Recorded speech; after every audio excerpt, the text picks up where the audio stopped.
Welcome to the Grace and Grit podcast, made for women who want their healthiest years to be ahead of them, not behind them. Join your host, Courtney Townley, right now as she breaks down the fairy tale health story you have been chasing all of your life into sensible action steps and lasting change.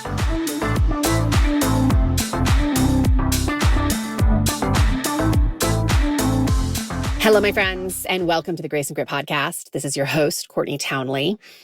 So 3 years ago, I decided to run a little experiment in my business. I started a community called Rumble and Rise, where the primary focus would be to help women develop self-leadership skills so they could fortify their self-trust, improve their well-being, and really have more confidence to go after the things on their heart. It was an ambitious endeavor, and I had no idea how it was going to turn out. But I was so frustrated by what was being sold to women as a path to live happier and healthier lives that I decided the experiment was worth failing for. But it didn't fail. It blossomed. It morphed into something I never could have predicted. And on this episode of the Grace and Grit podcast, I am joined by several women who are daring enough to say yes to my little experiment and what they have gained from doing so. So have a listen. I hope it inspires you to check out Rumble and Rise. And perhaps more importantly, I hope it inspires you to run your own experiments.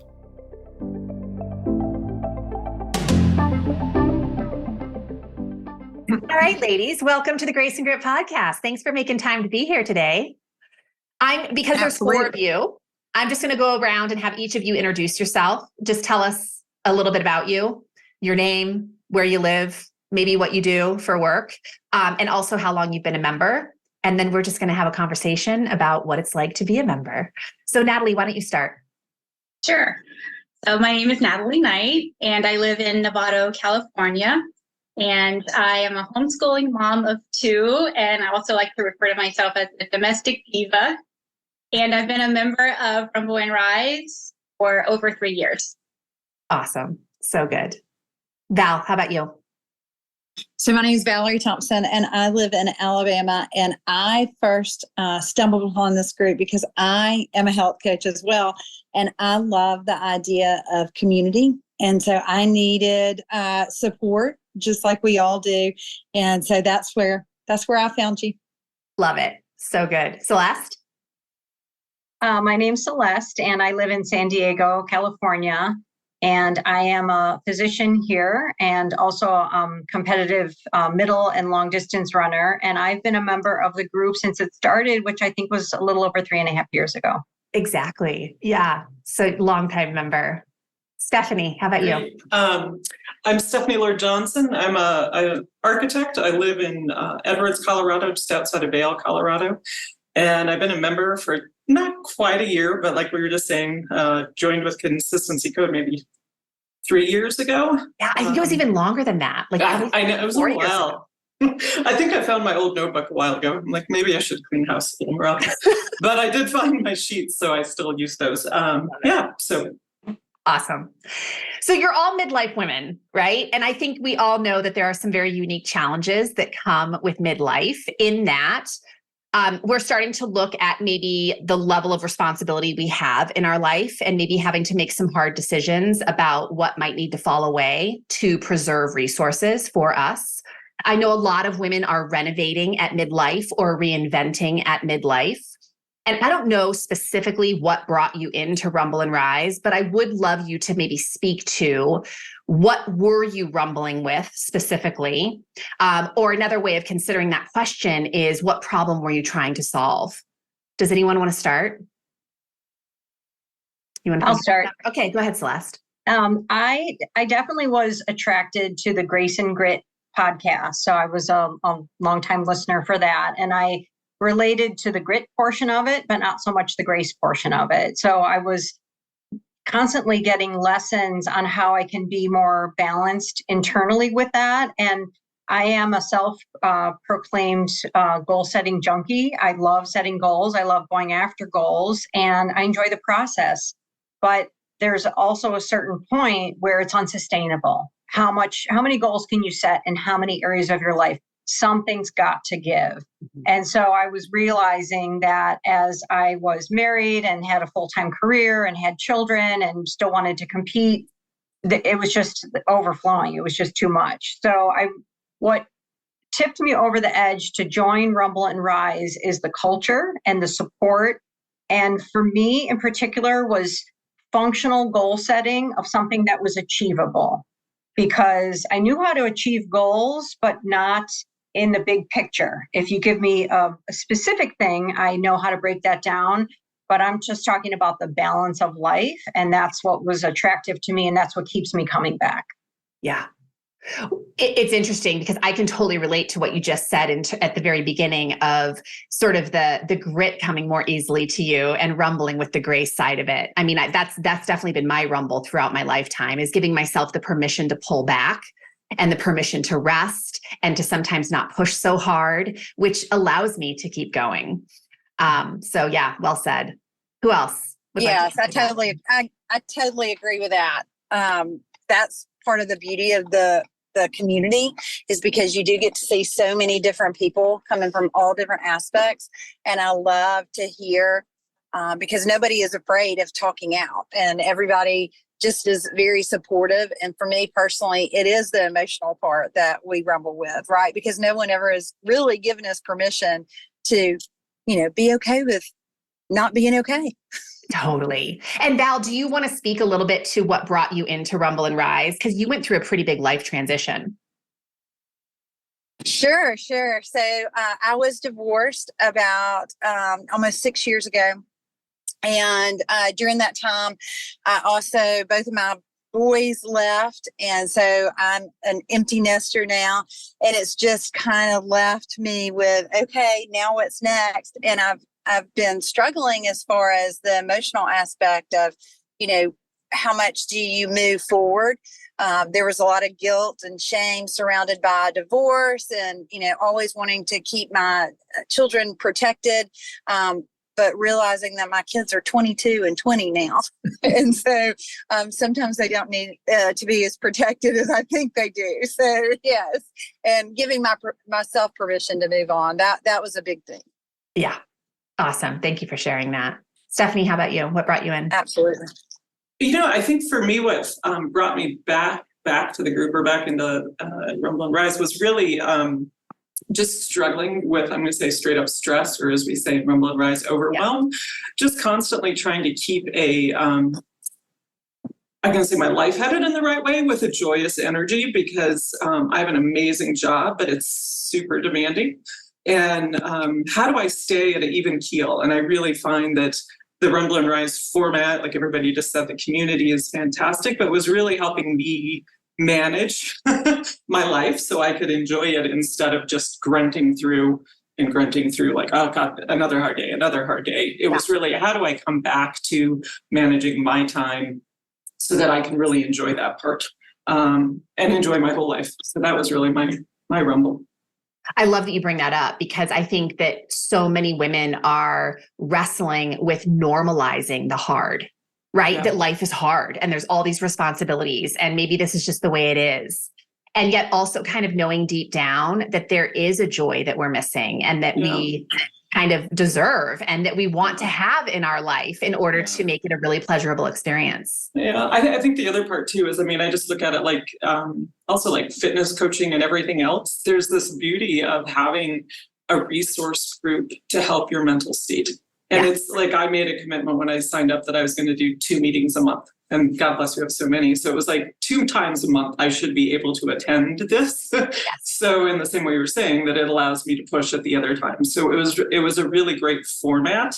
It wasn't 3 months or this topic. It's just this ongoing life coaching that really helps keep me able to be present for everything I want to do. I love it. And I think Celeste said that word culture. I always say it's like a culture of practice. It's like a culture of kind of turning the focus back on yourself to make sure that we're showing up the way we want to be showing up, and to have a community to do that rumbling within. I know for me, even though I'm the sort of the facilitator of it, it gives back to me just as much as well. Natalie, how about you? What brought you in? Like Celeste, I learned about you through the podcast. and your message really resonated with me, and those sort of, multifaceted areas of what health really means, because I had pretty much just viewed health with the physicality of it. And right before I joined, I had a big transition. My family and I moved from the East Coast to California. And at the same time, COVID had just hit. I definitely felt isolated. And what I was searching for was, other women who were looking to make health a priority. And you had started up Rumble and Rise. And so that was one of the boxes that I was able to fix. The other was, I personally was going through a transition with perimenopause and realizing that I needed to make some hard decisions about my self-worth and my bandwidth, because I was really hustling for my worth. I had it in my mind that, we had been homeschooling. I had been homeschooling our 2 kids for a few years by that point, but I was thinking that wasn't enough in everything else that I do, for our family, and I needed something else. And so I ended up, after joining Rumble and Rise, making a hard decision to leave that side hustle and really focus on who was I, like, as a person, and what did worth mean to me, And so, that was probably the 2 main reasons for joining Rumble and Rise. Yeah, I've said this to you personally before, but it has been so awesome to watch all the change that has happened to you over the past 3 years, really, like so many areas that you have rumbled in and really come out the other side so much stronger for. Thank you. So it's been pretty awesome to witness. Yeah. So our theme in Rumble and Rise this year has been restoring personal power. So I'm really curious for all of you to maybe speak to what that even means to you. Like, what does restoring personal power actually mean for you? I'm going to go with you, Celeste, first. For me, personal power is my own capacity to direct and influence my behavior. And I'm a student of behavior change, how to change a habit. And I read all the books, but I would get frustrated because there's certain areas in my life it wasn't working. So I can read as much as I want and I can fill out all these forms, but it doesn't, if I don't practice things and I don't get uncomfortable and I don't work with some of the techniques that you share in this group, change doesn't happen for me. Yeah. And so my personal power has been the capacity to be aware and direct my own, not only thinking, but the behavior at the end of the day, which gives me the outcome of what I'm looking for. Yeah. And sometimes it's accomplishing something, and sometimes it's not. Sometimes it's pulling back that and grace letting piece, life go by, that grace piece. And I didn't have that several years ago. Yeah. So what do you think, maybe given this year, what do you think has been most impactful for you in terms of restoring that personal power for you? In this past year, I'm really putting a lot of focus on training for a marathon. And I haven't run a marathon in 10 years. And I compete on a lot of other levels. And so you have taught me about a priority filter. Mm-hmm. And so all my decisions need to go through that priority filter because, as you've shared with me and taught me, I have limited time and limited energy. And I don't like to hear that. I don't. I think I'm limitless. That's what I've told myself for years. Yeah. I can do anything I put my mind on. But there are some boundaries. And so I've been able to go back to the basics that you teach in the consistency code. And if I really want what I say that I want, is my foundation stable? Am I eating well? Am I sleeping well? Am I managing my mind? Am I, nourishing myself? Am I moving in a functional and safe way? And if I have that as a foundation, and the most important thing is managing my mind, I can break through to the other side. So it's helping me say yes to the things I want to, and sometimes no or pausing when in the past it was uncomfortable, but it's like, that doesn't work in my priority filter. And I know that now. Yeah. Awesome. Thank you. That's great. Val, how about you? What's power? Power is, I liked a lot of what Celeste said as far as just really going for it and being able, I could identify with being, I don't know, we like to do it all, right? And so many times we hear that it's somebody else's fault, right? Oh, if they would just, if they would just do whatever, then I would be able to do what I want to do. And so I think power is about taking back the responsibility. And that's what it comes back for me, is my responsibility to say what I can and can't do.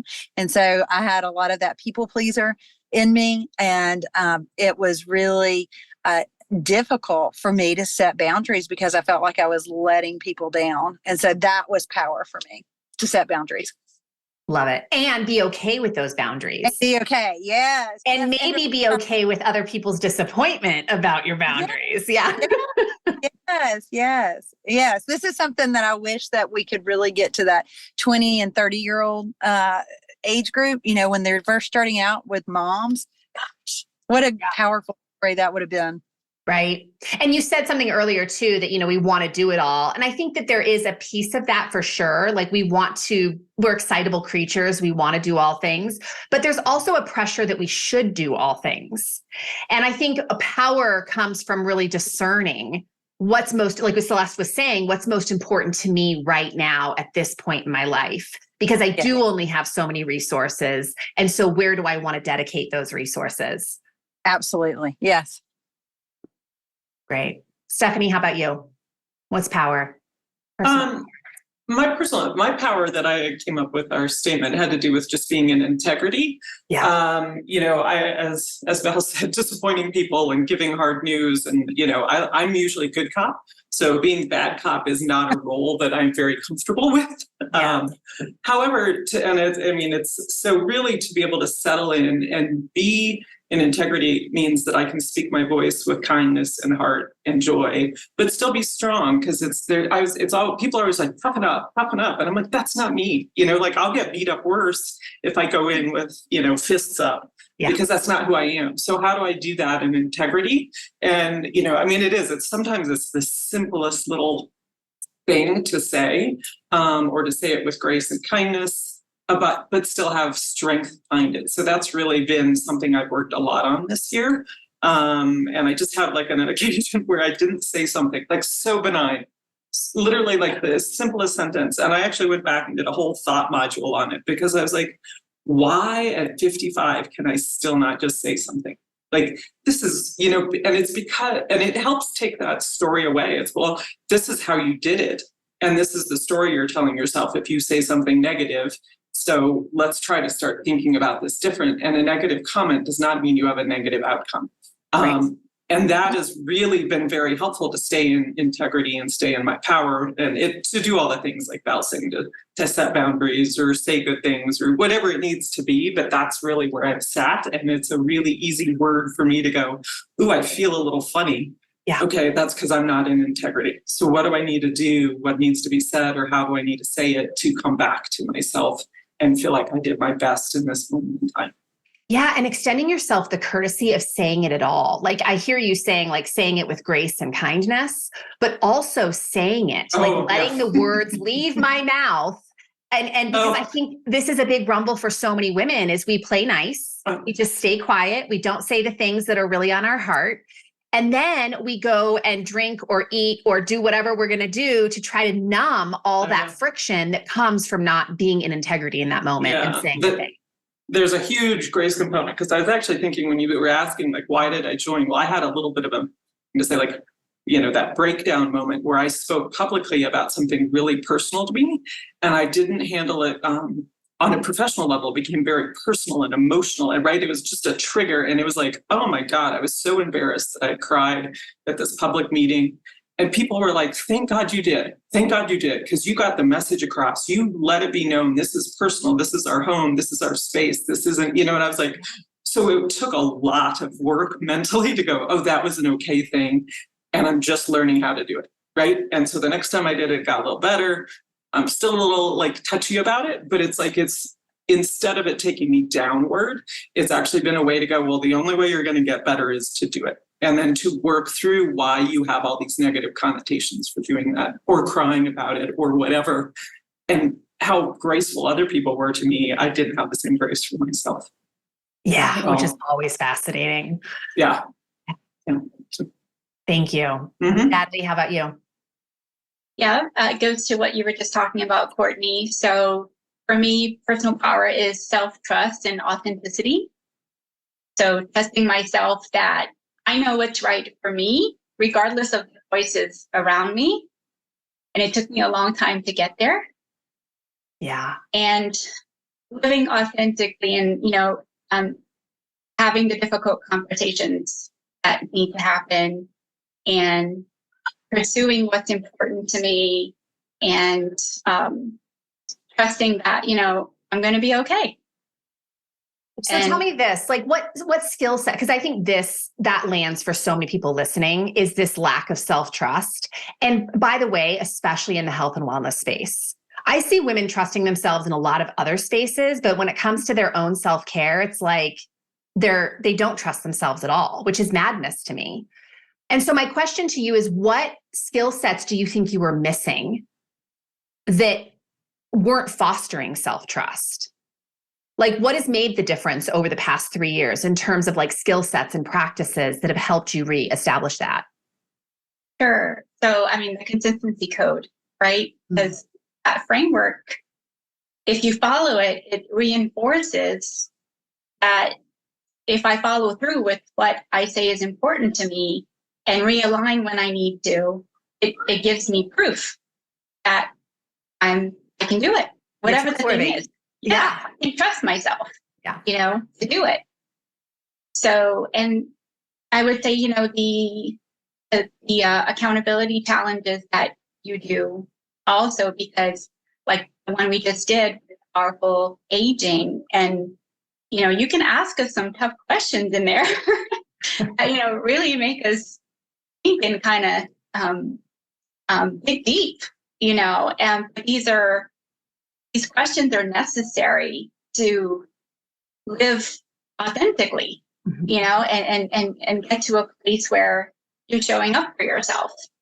So, I know, does that answer the question? Yeah, it does for sure. And I think you're also speaking to just this whole self-coaching piece, which is part of the reason I ask you tough questions. Every companion guide I give you, every course that I teach is always riddled with questions. And that's very intentional because I want you all to have this incredible arsenal for asking yourself good questions, because that's what self-coaching is, right? It's being willing to ask the difficult question and also be willing to reveal the answer. And there comes a time where it's like I don't know if we ever perfect that art, but we get so much more comfortable with it. And the byproduct of it is also what you just spoke to, which is self-trust. That not only can I ask the question, I can also reveal the answer. Yes. I've also, to that point, I definitely have learned the importance of asking myself good questions. And even doing that in my relationships. Yeah. Asking good questions. So absolutely. Yeah, totally agree with that. So what do you think has been the most surprising thing for you inside of Rumble and Rise? Like, what were you maybe not expecting? Or what was a pleasant surprise for you? Hope it was a pleasant surprise. Stephanie, go ahead. Oh, good. There is so much on every single topic. It blows my mind, right? Like I can't even actually dig into all of it. Yeah. But I am blown away. Oh, God, that's in the bottle. Oh, okay. Let me go look at that or look at that. And I find that is such a great gift because you come in and it's, like you say, you might be rumbling with something, but every month you have a focus. And then some resonate so hard. And I've gotten book recommendations from you, podcasts from other members. Yeah. And I can kind of go down these little rabbit holes that are fascinating to me. So I feel like there's this just this beauty of depth. And then you're like, oh yeah, that workout's from 4 years ago in there. And I'm like, what was that? Wait, let me go find what movement thing? Yeah. So the depth is insane because I miss it half the time because I'm doing like what's current. And then I'm like, oh God, I should go back and find some of these things. So to me, that was the biggest surprise, was the amount.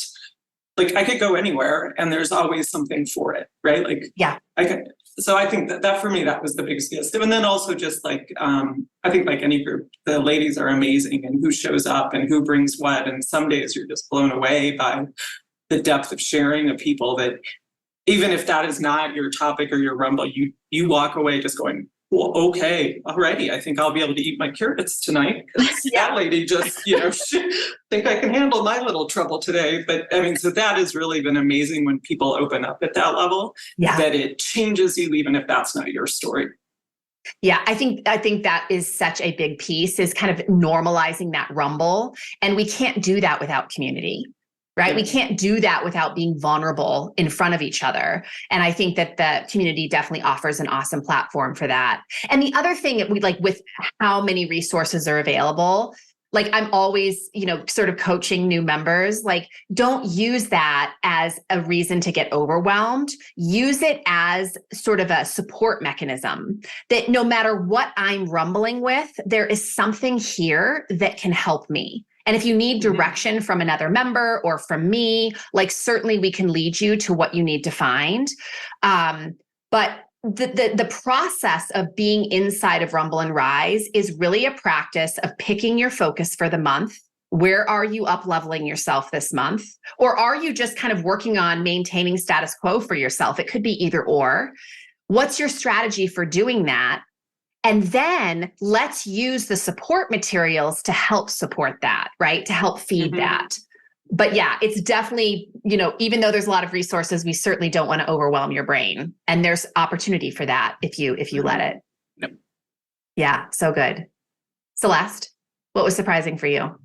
I still think the most surprising thing for me is that in the coaching calls, no matter what people are rumbling with, and they'll start sharing their story. And I think, well, I don't have issues with that. I learn something every single time because the strategy behind it, of the mindset and the actions that you need to break through, they're so relatable for every single thing. I mean, I love my work, so I don't have any issues with my work. But if someone talks about issues with their work or not being happy or changing jobs, I still tune in and listen, and I learn something each and every time because I can use that strategy in another sphere of my life. And that is absolutely amazing. So that's probably the number one thing. And I will say another thing that's very important to me and unique in this group is I'm accepted exactly who I am. Because in other scenarios, okay, they don't necessarily want to hear my struggles or my rumbles or, gee, it's not that bad or their problem's worse or whatever.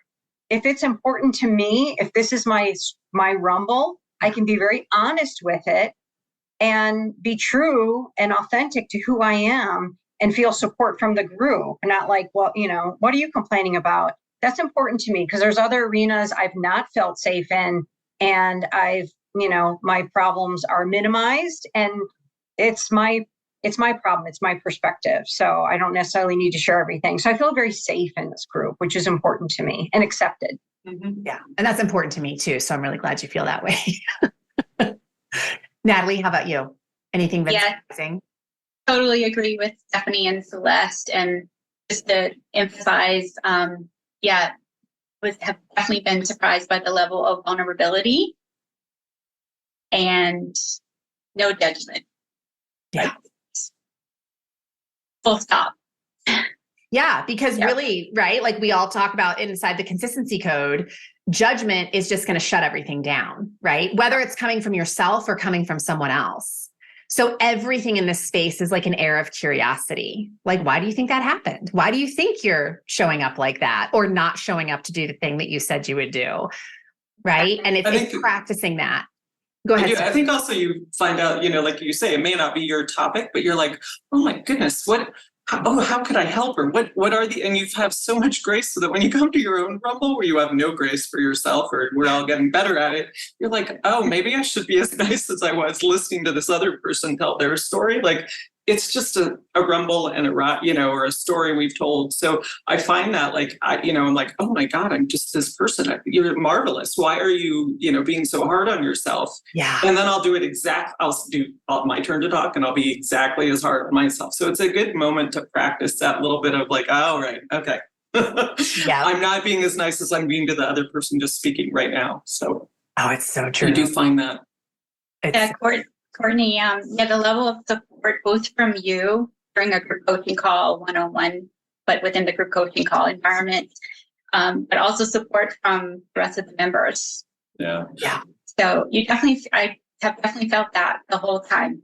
Yeah. If I just hit on that again, I mean, Courtney, you're just fabulous on the live coaching calls. I mean, truly, like, your ability to help somebody define a problem, like, I might be defining it one way, but it's like, that's not even what the problem is. Let's actually get to the problem. So I think the amount of giving and presence that you put into the coaching calls it's very rare, in my opinion, of having done different life coaching over the years. And it's not just, you'll coach on fitness, and then you'll jump to the next person that's in the middle of a divorce.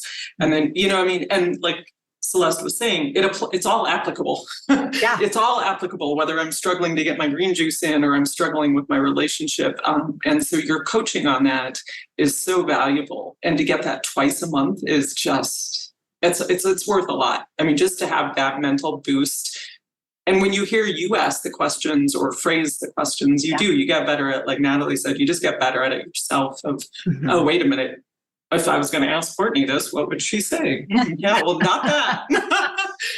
Yeah. Well, it's funny. I really appreciate you saying that, because I think you all know this, but I think for the listeners to know as well, I had such a fierce resistance to doing anything in a group environment. Like, developing consistency code was kind of dipping my toe in the water of that. But building a membership platform was something entirely different, because I really had this story that I could never coach somebody on the level in a group that I do privately.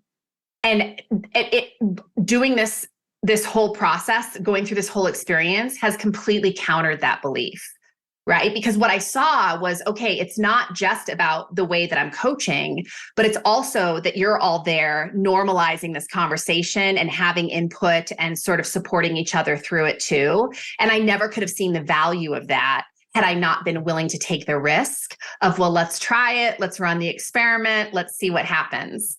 So this was really a big experiment that I think panned out pretty well. But I had no idea where it was going to go. And I didn't have a lot of faith in my ability to coach in a group for that first year. I'd say you've blown it out of the water, because those are the two calls I try to book first. Okay. Like the group coaching calls. Yeah. And then, and then like you were saying, what's a surprise is randomly, I'm like, well, you said you're going to do two. So some Saturday mornings, I'll just jump on one of the life expert coaches. But the coaching is exceptional, right? It's just awesome. Exceptional. Thank you. I appreciate that. Okay. So I have this question, because I know there's a lot of people who listen to the Grace and Grit podcast religiously, and they have for years, like 8 years, as long as we've been in production. And what would you say is the difference between listening to the Grace and Grit podcast, because all of you started there, right? Like, you were listening to the Grace and Grit podcast, and then you kind of got pulled into something. I think for all of you, it was consistency code. But what is the difference between being a listener of the Grace and Grit podcast and being a member of Rumble and Rise?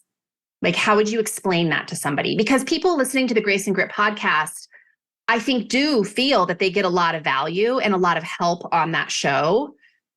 So how would you discern between the two? Like, how would you explain the difference? Night and day. Yeah. Night and day. Yeah. Because I'm telling you, I read the books, I do the studies, I'm in massive leadership workshops, wellness workshops for work. I mean, I literally have done it for years. I'm the wellness expert at work, and it is night and day, because I can read and do my own journaling. It's like coaching yourself.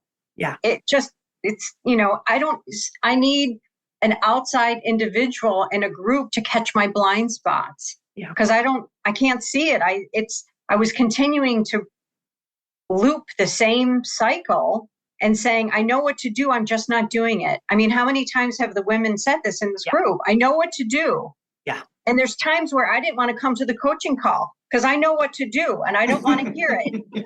But it's showing up and peeling the layer down and being vulnerable. There is nothing like getting into action and hearing it. And sometimes I've needed to hear it more than 3 times from you, Courtney. And so there's some times where I will hear a message and I'm like, I know that's what I need to do. But reading a book and listening to a podcast, we've talked about this, is very passive. Mm-hmm. But if you want to get into action and stay in action, you can't just do action for a day. You can't even do it for 30 days. And I keep thinking, well, at some point I'm going to graduate and maybe I will, but I still find value. My life is still progressing in a way that I want it to progress by being a part of this group.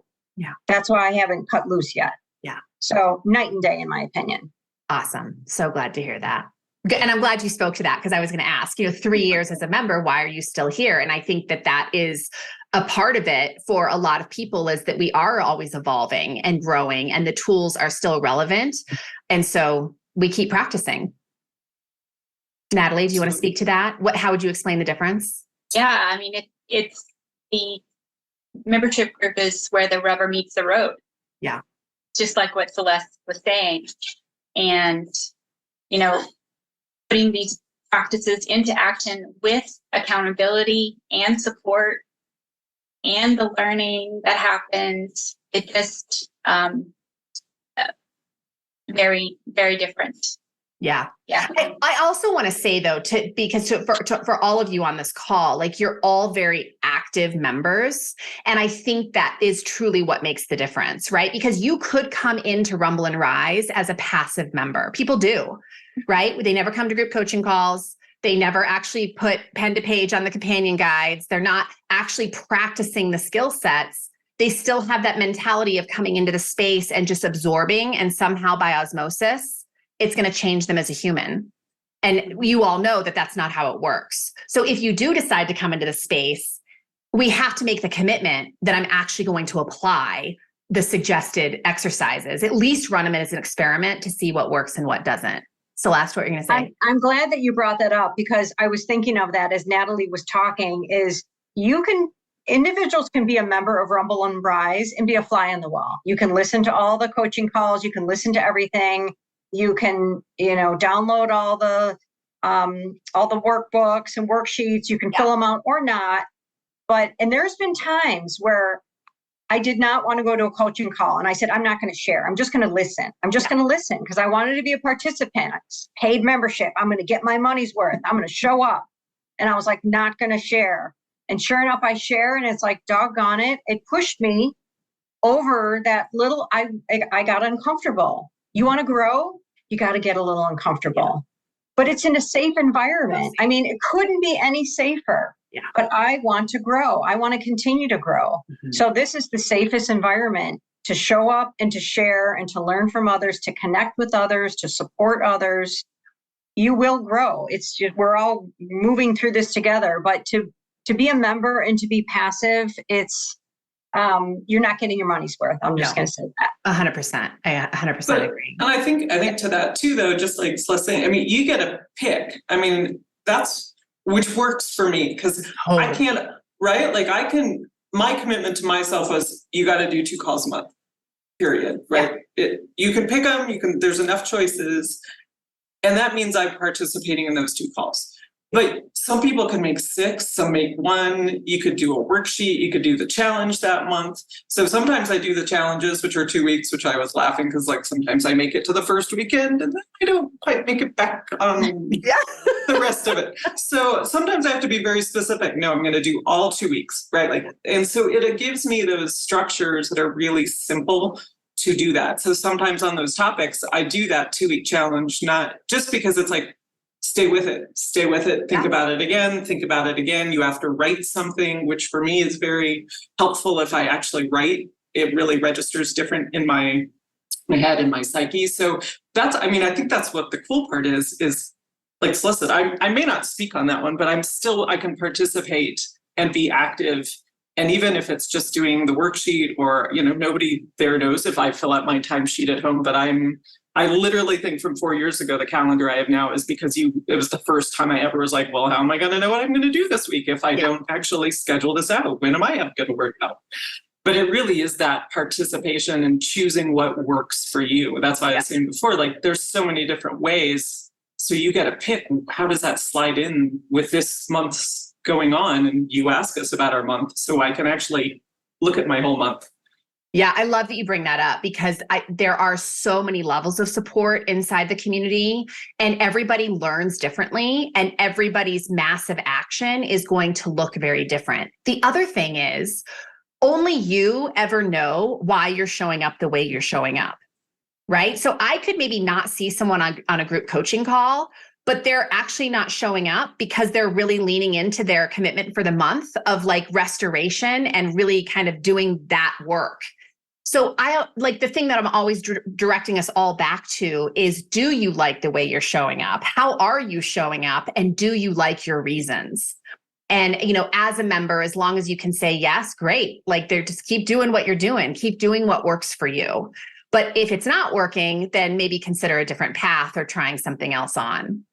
Yeah. Okay. So in closing, like for anyone listening who might be considering joining Rumble and Rise, or even if you just have like closing words of something that you would really want to impart on somebody, maybe considering this experience, is there anything that you want to put out there? And no pressure, but I just want to give you the opportunity. Anyone? No? I'll start. I'm a problem solver and I'm an overfunctioner, and I've done a lot of leadership training in my past. And when I first started coming to Rumble and Rise and saw you, Courtney, in action with some of the individuals, I was absolutely blown away because they were sharing their story and their problems. And I deal with this at work all the time. And I thought, I have no idea. I got nothing. How can I help them? And you come up with the best perspective on how to shift things around. And I think, she's brilliant. I never would have thought of that. Oh my gosh. So the way that you gracefully and compassionately lead these women in the right direction that they are defining for themselves is amazing. So that's one thing I want to say. And I remember when I first joined, I thought, oh, I don't know, I'm pretty frugal. And but I said, let me just give it a couple of months. So I'll try anything for a couple of months. And if I have a good return on investment, okay. But otherwise, I'm very quick to clip the cord. And I'm still coming back. I'm 3 years later, you're still here. And I'm still learning. And it's amazing when I look at how I'm showing up in my life now, I'm pretty proud of it. There's different ways I want to grow, but I'm not the same. I do not have the same mindset I did a few years ago with some of my weak spots. I'm able to have more grace, and I'm able to show up in the way I want to. So it's been working for me, and I'm just so grateful. I love it. Well, I'm so grateful you're here too. And I think you just nailed something really powerful there too, which is that life is always going to have friction. That's never going away. But a lot of times we're contributing in unnecessary ways to the friction. And that's really the problem we solve in Rumble and Rise. Is like, am I contributing a little too much to this rumble? And can I take back some of my power there? And I think all of us have learned that, yes, there's always spaces and places where I could maybe reclaim some power so this rumble doesn't feel quite so intense. I have one more story to share, and I will try to be brief. My college-age daughter had some academic trouble. Yeah. And she was on probation, and I found out at the last minute. And so I was meeting with her on the phone weekly. And so I wasn't asking her about what she was going to class or homework or grades. I was literally doing the consistency code with her, but she had no idea. Yeah. So I was asking her the 5 things. How are you doing with these 5 things? How are you taking care of yourself? So it's helped me become a better mom to my young women in my life, my young daughters. And then a couple of weeks ago, I'm struggling with my aging mother and challenges with that. And my sister is being in Chicago and I'm in San Diego. And I was tasked to fill out some medical thing, which I had no problem with. And I hand wrote it. And my sister said, well, didn't you know how to get into the document to type it out? And I said, well, I was at work. I answered the questions. And then I texted them back and I said, a wise person told me that sometimes it's okay to do B- work. And they both were floored. They were like, exactly. Because they're complaining about how overly invested they are in my mother's care that she doesn't appreciate. But yet they wanted to redo my handwritten work, and I have neat handwriting, to type it in. And I was like, oh, perspective, slow down. Because guess what? I'm getting my 8 hours of sleep tonight, ladies. So if you want to redo this, you go right ahead. But good night. Yeah. So it has helped me be a better person internally, but I have helped so many other people with the lessons and the wisdom and the practices that I've established over the years. I love that. So it's a trickle effect. Yeah, it is a trickle effect. And I think it's to me, it's such a high compliment that you experience work in a strong enough way, right? It changes your life in a big enough way that then you go out and teach it, right? You go out and impart that wisdom to other people because you know how much it offers relief, and it's so simple. I mean, that's the craziest part. So much of this is so simple. And yet we're overlooking so much simplicity that's available to us. And we're going for this really complex, crazy stuff that is keeping us a hot, frustrated mess, for lack of a better way of saying it. Yeah. Anything else anyone wants to say before we go? Steph? Oh, go ahead, Natalie, and then I'll come to you, Stephanie. Okay. Yeah. Knowing that, your main audience, they're women in midlife, and what happens in midlife hormonally. Yeah. With perimenopause, menopause. Chaos. Just a little bit. The benefits far outweigh the cost of this group because there is so much change happening. Well, at least is what I've experienced for myself. And, my body changing and the amount of energy that I have to give to things in my life, and being able to stay solution oriented, having to deal with injury more often and sleep issues and things like that, and not spiraling down, and and knowing that if you just experiment, stay open to what works, and know that, it's that you're going to be okay, but just keeping an open mind and staying solution oriented. Those are things that I learned in this group. I did not have those skills for coming to this group. And I think they're so important, especially for this phase of life. I remember on a call, it was a few months, I guess, after I joined, and I literally broke down on the call. So, and that call, I think probably provided me with some kind of a platform to start really focusing on making some positive changes. Yeah. And again, it wasn't judgmental, it was supportive, but I had a venue to share this with. And like Celeste said, I felt safe to do so. And I was able to move on. So. Yeah. So good. And so important, right? Because I think there's so much opportunity to contribute to the stress bucket at midlife, not only with our life and how it's kind of rolling, but then we have this whole hormonal piece added to it. Yeah. But if women aren't armed with the skill sets, the type of skill sets that we work on in this community, we end up contributing to the stress bucket even more rather than starting to unpack it, right? Because we're drinking our stress away and we're kind of numbing out and we're being super reactive and avoiding the real work. And yes, it's work, but I always say it's going to be work either way, right? You can have the work of being miserable and feeling totally out of control, or you can do the work that's actually going to help you to find solid footing again. Absolutely. Yeah. Awesome. Stephanie? I was just gonna say, if as I love listening to your podcast, like as many, I listen to lots of them. And so if people are on the fence, I'm a little bit like Celeste. I was like, okay, it wasn't about your value, it was about my own commitment. Okay, Yeah, totally. I'm going to do 3 months and I'm going to hit these 2 meetings and I'm going to demonstrate to myself that I can do this. So what an awesome thing. I didn't have to commit beyond a month, but I, in my own head, said, I'm going to do 3 months and I'm going to hit these and I'm going to see how I feel at the end. So back to that, like there's a way to make it work for yourself. So that was I didn't have to sign up for a year. Nope. I didn't have to like commit to what it was like, no, I'm just committing to this and I'm going to make my own commitment to myself. I didn't talk to you about it at all. This is my commitment. This is what I'm doing. But the other thing I'd say is like the difference between the podcast and being in Rumble and Rise. I was in Switzerland with my mom on a tour looking through a bus window and it was stunning and it was beautiful. Yeah. I've gone back and I've hiked. The hiking was way better than looking through the bus window. Yeah. Both beautiful. And that's what I think the difference is between the podcast and the Rumble and Rise. One, you're actually participating in it.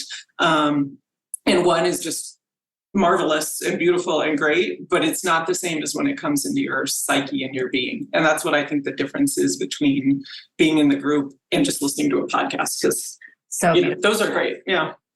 You know what I hear in that too is just embodiment, right? Like when we're looking through a window, we're not really in the experience. Yeah. But when you're actually putting rubber to the road, it's like, it's visceral. It's like you're making mistakes and you're still in it and you get to really feel what it's like to be in the change process. Yeah. So different. Yeah. It's very different. So that'd be like, if I was on the fence, that would be the thing. Love it. Well said. Well said. All right, ladies. Well, this was awesome. I so appreciate you making the time. I'm so glad you're all members. I mean, you definitely contribute to the space in such amazing ways. And yeah, I think I'm sure this conversation is going to resonate for a lot of people listening. So thank you for making the time. Well, we hope they all join. Yeah. They won't be sad. Yeah, right. Just do it. Just do it. Just do it.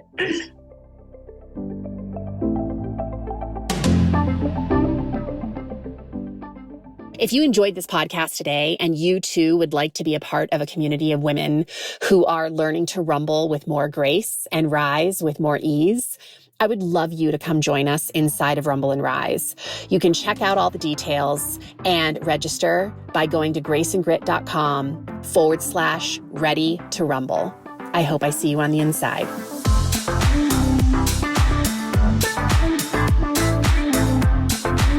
Thank you for listening to the Grace and Grit podcast. It is time to mend the fabric of the female health story.